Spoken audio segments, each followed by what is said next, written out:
И здравейте, потребители на YouTube, аз съм Финхот, това е моята кандидатура към сервера KibiCraft. Нека преди да започнем с кандидатурата да се представя, казвам се Михил, на 15 години от град Русе. Занимавам с Minecraft от версията 1.3 и да, ако съм прописал нещо, ще го кажа в клипа.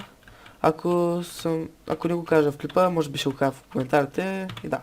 Нека пристъпим към кандидатурата. Построил съм 6 къщи и една кула. Нека започнем първата, която е конюшнята. Така изглежда отвътре. Нека покажа как изглежда и отвънка. Ето. Така изглежда отвън. Нека пристъпим към втората къща, която е ето тази. Така изглежда отвънка. Ето. Нека покажа отвътре. Ето така изглежда отвътре. Нека пристъпим към третата къща. Ето така изглежда отвънка. Нека покажа и нея. Ето. Нека влезем вътре. Ето така изглежда отвътре. Интериора. Ето. Така. Нека покажем следващата къща, която е ето тази. Така изглежда отвътре. И така, на втория етаж. Нека я покажем и отвънка. Ето. На повечето къщи отвънка съм им сложил детайли, защото в миналата ми кандидатура казахте, че няма детайли и съм се потрудил да сложа повече детайли. Нека пристъпим към следващата къща, която е ето тази. Ето така изглежда отвън. И нека покажем отвътре интериора. Ето така. Ето. Мисля сега да покажа тази кула и после да пристъпим към последната къща.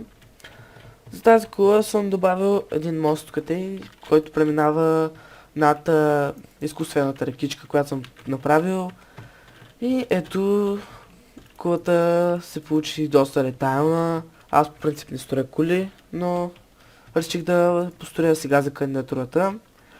Ето така изглежда отвънка. Тук се опитах да изобразя часовник, но нещо и се получи. Да, фейл. Извинете.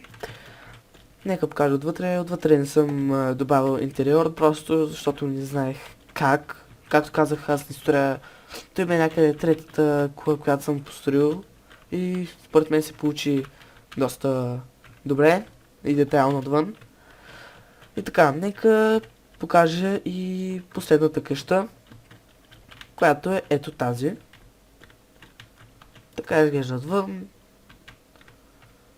Ето. Нека влезем и вътре. Така. Да се качим на втория етаж. Ето. Килимчета, маси. И да. Нека да ви покажа сега малко растителност. В смисъл как съм направил тук растителността. Ръкичката как съм я добавил. Ето, така съм направил ръката. Преминава от тук насам и стига до тук. Мощето, както казах. Добавил съм живот малко. Селени. И да, мисля, че това е всичко, което имам да ви показвам. Нека покажа от високо как изглежда моето малко селце. Ето така. И да. Това бях аз с моята кандидатура и до скоро.